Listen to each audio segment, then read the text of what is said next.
Audio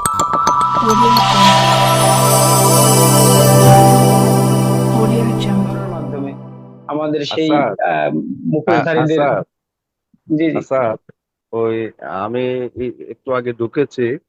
তো আমি 3 থেকে 4 জনের বক্তব্য শুনেছি।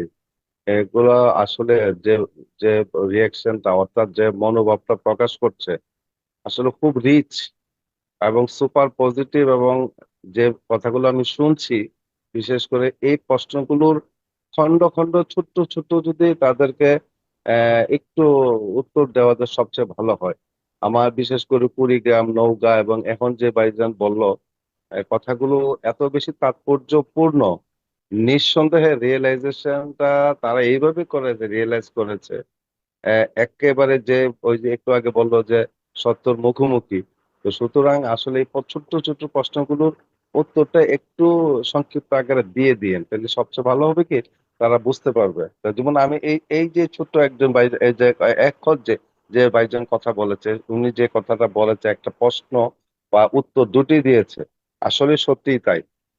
মানে 1 লক্ষ 2 লক্ষ না, কয়েক কোটি টাকা তারা দূর থেকে ডেস্টিনি 2000 লিমিটেড কে তারা কন্ট্রিবিউট করেছে বিগত 12 বছর, যার ফল আজকের এই অ্যাডমিনিস্ট্রেটিভ যে অবকাঠামোটা তৈরি হয়েছে, মহামান্য হাইকোর্ট কর্তৃক যে ইয়াটা তৈরি হয়েছে, অর্ডারটা এসেছে, এগুলার ফসল কিন্তু তারা নেপথ্যে থেকে কিন্তু এই ডেস্টিনিকে সহযোগিতা করার জন্য কিন্তু আজকের এই ফসলটা আমরা ভোগ করতে পারছি। এবং আগামী দিনে অচিরে ব্যবসা শুরু হবে, ইনশাল্লাহ, নিশ্চিত থাকতে পারেন। তো সুতরাং এই ইনশাআল্লাহ। যে এই যে বিষয়টা আছে, বুঝতে হবে। এবং আমি ছোট্ট একটা কথা বলি, সব আর এখন যারা শুনছেন, বিগত আপনি বারবার আসাদ বলছিলেন যে রিয়াকশনটা কি 25 তারিখের মিটিং এর, সেটা আমি একটা সংক্ষিপ্ত পরিচয় দিই। আমি আজকে দুপুর 12টা থেকে 6টা পর্যন্ত বৈশাখী টেলিভিশনে আমার একটা মিটিং ছিল এমডির সাথে। তো আহ, এই সময়ের মধ্যে কিছু কথা হয়েছে। এই ওনার থেকে, বিশেষ করে গুফান ভাই, স্বপন ভাই, সাইদ ভাই যে কথাগুলো বলেছে, এই কথাগুলো কিন্তু নেগেটিভ উচ্চারণ কিন্তু উনি করে নাই। বলে, বরঞ্চ উনি বলেছে যে হ্যাঁ, সাইদ ভাই ঠিক কথা বলেছে, কিছু কিছু বিষয়ে খুব ঠিক কথা বলেছে, উনি স্বীকার করেছে। বাট উনি কিন্তু কোনো রিয়াকশনে নেগেটিভ কোনো শব্দ বলে নাই কিন্তু। আমি এটাই বিশ্বাস করি যে গত মিটিংটাতে 25 তারিখের সকল অবগতির জন্য বলছি, আপনারা জানেন কিনা, আবার অবশ্যই জানেন যে রফিকুল এমডি, সাবেক এমডি, কিন্তু উনি কিন্তু মিটিংটাতে উপস্থিত ছিল এবং উনি সবগুলো কথা উনি সরাসরি শুনেছে। ইভেন চেয়ারম্যান মোহাম্মদ হুসাইনি কিন্তু ওনাকে ইয়াটা বয়সটা তার জন্য বয়সটাই পাঠাইছে, উইথ আশরাফুল আলম সহকারে। এবং উনি আজকে স্বীকার করেছে, আমি 2 ঘন্টায় আমি সব এই 4 জন মানে তাদের বক্তব্যগুলি উনি আবার শুনেছে। তো সুতরাং শোনার পরে আমাদের সাথে যে ওনাদের যে কথোপকথন হয়েছে, উনি কিন্তু নেগেটিভ বলে নাই, বলেছে হ্যাঁ ঠিকই বলেছে।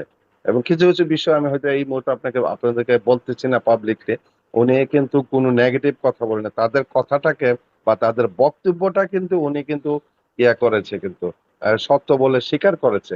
এই হলো সংক্ষিপ্ত ভাবে আমি বললাম আপনাদেরকে। সুতরাং অচিরে আপনাদের সুফলটা দেখতে পাবেন, নিঃসন্দেহে, কোনো সমস্যা নাই। আমাদের মাঝে কোনো প্রতিবন্ধকতা নাই, শুধু শুরুর অপেক্ষায় আছি। ঠিক আছে, সকলকে ওকে, ধন্যবাদ। ধন্যবাদ আমিন ভাই। এই আসাদ, মুহূর্তে আসাদ, আহ, আসাদ, একটা জি। কথা শুনে আমি বলি।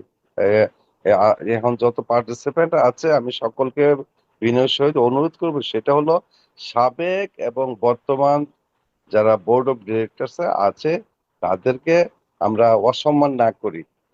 আমরা কথা বলবো, তাদের পক্ষে বিপক্ষে কথা বলবো, অন্ততপক্ষে তাদেরকে আমরা অসম্মান করে কথা বলি না। এটা হলো কি, এই জায়গাটা একটা কথা বলার জায়গা, এই জায়গাটা আপনার মনের ইচ্ছাটা প্রকাশ করার জায়গা। তো সুতরাং এখানে কাউকে আমরা এই সাবেক বর্তমান যারা পর্ষদে আছে, বোর্ড অফ ডিরেক্টরস, তাদেরকে অসম্মান করার কথা বলার দরকার নেই।